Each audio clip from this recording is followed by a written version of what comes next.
এই সূরাটা হচ্ছে সূরা কাফিরুন। কোন সূরা? সূরা কাফ। সবাই জানি না সূরাটা? কিছু বিষয় আছে এই সূরার মধ্যে যেগুলো আমরা অনেকে জানি কিন্তু বুঝতে পারছি না। ওইটা বোঝানোর জন্য আমি একটু পুরাতন আলোচনা নতুন করে করার চেষ্টা করছি আর কি। তার আগে একটা ফজিলত বলি যে সূরা কাফিরুন যে ব্যক্তি রাতের বেলা তেলাওয়াত করবে, ঘুমানোর আগে তেলাওয়াত করবে আর কি, আল্লাহ রাব্বুল আলামিন তাকে শিরকের পাপ থেকে হেফাজত করবেন। মনে রাখবেন যে জাহান্নামে যাবে সবচেয়ে বেশি মানুষ শিরকের পাপের কারণে। কোন পাপের কারণে? শিরকের পাপের কারণে। এবং শিরকের পাপ এমন পাপ যেই পাপটা আল্লাহ রাব্বুল আলামিন ক্ষমা করেন না, ওই অবস্থায় মারা গেলে ক্ষমা করেন না। কিন্তু তওবা করলে, জীবদ্দশায় তওবা করলে ইনশাল্লাহ মাফ হতে পারে, অবশ্যই হতে পারে। কিন্তু ওই শিরকের পাপ নিয়ে কেউ যদি মারা যায় আল্লাহ রাব্বুল আলামিন এই পাপটাকে ক্ষমা করবেন না। এটা সূরা নিসার মধ্যে অনেকবার বলা হয়েছে, ইন্নাল্লাহা লা ইয়াগফিরু আন ইউশরাকা বিহি ওয়া ইয়াগফিরু মা দুনা যালিকা লিমান ইয়াশা। নিশ্চয় আল্লাহ রাব্বুল আলামিন শিরকের গুনাহকে মাফ করেন না, কিন্তু অন্য যে কোনো বড় গুনাহ হোক আল্লাহ পাক যাকে ইচ্ছা মাফ করতে পারেন, যাকে ইচ্ছা আল্লাহ মাফ করতে পারেন। এখন এই শিরকের পাপ থেকে বাঁচাবে কোন সূরা? সূরা কাফিরুন। রাতের বেলা তেলাওয়াত করতে হবে অন্তত একবার। রাতের আরো অনেক আমল আছে, এটা তো আপনারা জানেনই। অন্তত পক্ষে এই আমলগুলো করবেন। সূরা ফালাক, নাস, ইখলাস এগুলো পড়বেন।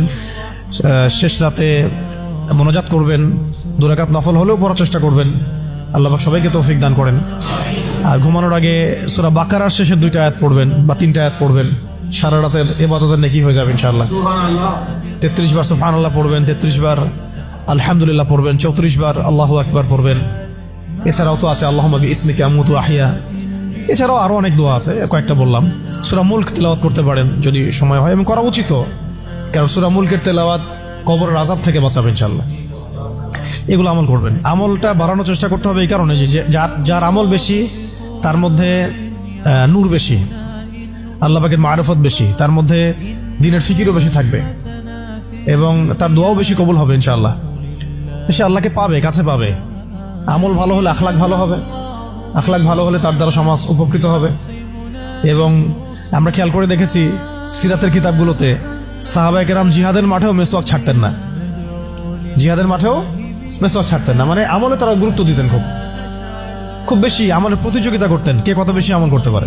একজন সাহাবী খুঁটির সাথে নিজেকে বেঁধে রাখছিলেন, যে ঘুম আসে, নামাজ পড়তে পড়তে ঘুম আসে, খুঁটির মধ্যে বেঁধে রেখেছেন নিজেকে, ঘুমে পড়ে না যান।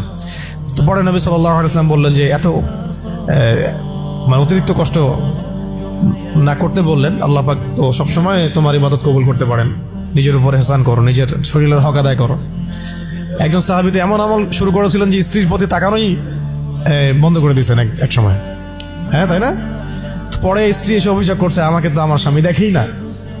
তখন নবী সাল্লাল্লাহু আলাইহি ওয়াসাল্লাম ডেকে বললেন যে দেখো, স্ত্রীর হক আছে তোমার উপরে, তার হক আদায় করো, সেটাও সুন্নাত, এটাও ইবাদত। তো এইভাবে সাহাবায়েরা আমলের প্রতিযোগিতা করতে। তো আমাদেরকে আমলের মধ্যে ব্যালেন্স করতে হবে, মানে একদিকে ঝুঁকে যাওয়া না, সব আমলগুলো যেন আমার আমলের মধ্যে থাকে, এটা ব্যালেন্স করতে হবে। শুধু তসবিহ দানা নিয়ে পড়ে থাকবো, জিহাদের কথা বলবো না, এটাও আবার না। আবার শুধু জিহাদের কথাই বলবো, দিন কায়েমের কথাই বলবো, নিজের ইবাদত আমল ঠিক থাকবে না, এমনও না। মানে সবকিছু ব্যালেন্স থাকতে হবে, আকীদা, আমল, সুন্নাহর ইত্তেবা সব ব্যালেন্স থাকবে ইনশাআল্লাহ।